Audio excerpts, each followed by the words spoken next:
Welcome to The Explainer. Today, we're going to dig into this really powerful idea from Jack Ma, basically how you can find your biggest advantages hidden right inside of problems, complaints, and yeah, even crises. This one idea, it's pretty much the key to everything we're about to talk about. And according to Jack Ma, the very first step to finding that golden opportunity is just listening.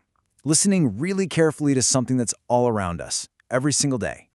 Okay, so let's dive into our first section, the world of complaints. Now, I know this sounds kind of backward, right? But Ma's advice is basically to stop running away from all the negativity and instead run straight into it. So, Ma kicks things off with a pretty simple question for anyone who wants to start something new. You look around and the world is just full of problems, right? From these tiny little frustrations to massive global issues. Where do you even start? And his answer is so simple, it's brilliant. He says, complaints aren't just noise you should ignore. Nope, they're signals.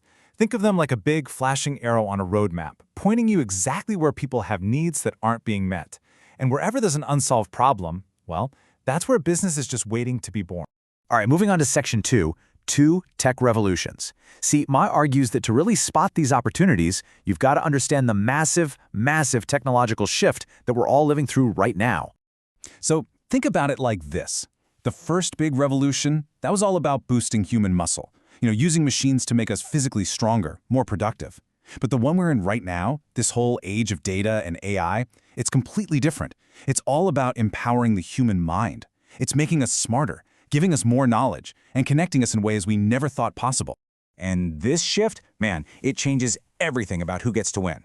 Back in that first revolution, you needed a ton of cash, right? You needed capital to build huge factories. But today, the most valuable thing you can have isn't money. It's knowledge, it's creativity, it's having that one powerful idea. Which brings us right to section 3, the great equalizer. Because this new revolution, the one that's powered by the internet, has become this incredible force for leveling the playing field for literally everyone, no matter who you are or where you come from. Just think about it for a second.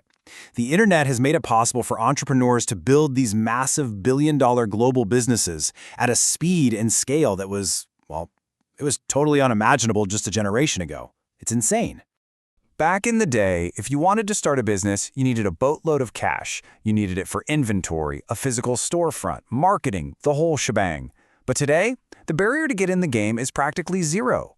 A really great idea can now be way more powerful than a huge pile of money, and you can reach the entire planet almost overnight. Okay, on to section 4, a lesson from Africa. And this is where it gets really interesting. May tells this story from a trip to Africa that perfectly shows how something that looks like a huge disadvantage can actually be your secret weapon. So, his argument is that a lot of developed countries are actually held back by their own success. They've got these huge, old, clunky systems, think banking, retail, that are just really hard to change. But a place that doesn't have all that old stuff, they're not behind, no way. They're actually in the perfect spot to just jump right over everyone, straight to the newest, fastest, most efficient tech. And this isn't just about countries. It's true for any company or industry that's stuck in its old ways.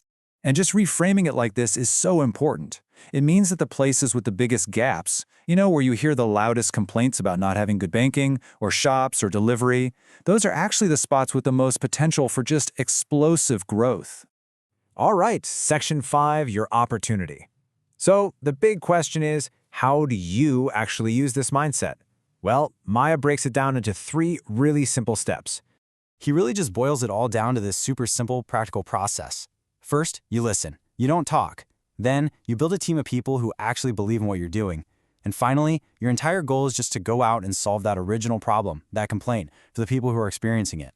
And get this, he completely flips the traditional business pyramid upside down.